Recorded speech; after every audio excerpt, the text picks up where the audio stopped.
There are plenty of doctors and nurses at Oshei Children's Hospital who know best how to treat their young patients.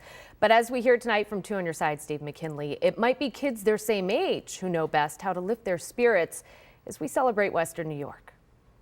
On a cold winter's day outside their home in Alden, we met Adeline and Piper Oliver, who with their 2 cousins, Allison and Nora Aldrich, spent plenty of time out here in the hot summer, selling lemonade, cookies, rubber band bracelets. Why were you doing all this stuff?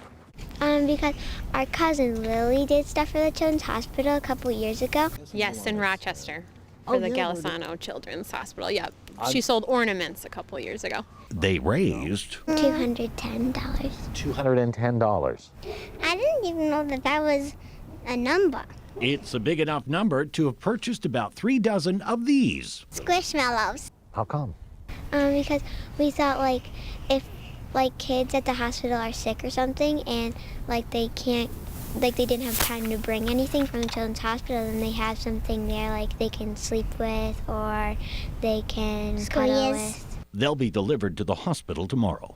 You know, if they could help around the house, maybe make sandwiches or something, you could teach them to do stuff. Well, they don't have arms. Oh. Besides, they have to stay out here in the car, hospital orders, lest there be something in the house like a pad or anything that would pose as an allergen to the patient recipient when they go to mush it. Piper says they should be fine in the cold. Well, they are covered in a bunch of frost. It also turns out Squishmallows were kind of a hot item. We went to 2 Five Belows to get all those Squishmallows in the trunk.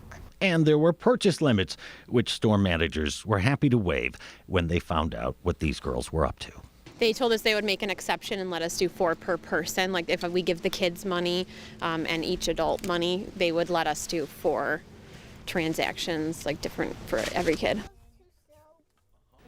Well, as long as they bent the rules, let's bend one too. The one that says you needn't report that which should be obvious to your audience already, but we'll say it anyway. To the Olivers and Aldriches out there in Alden, you've raised some fine young ladies. Thanks as well to Alden Elementary School teacher Pam Devine for tipping us off about their efforts.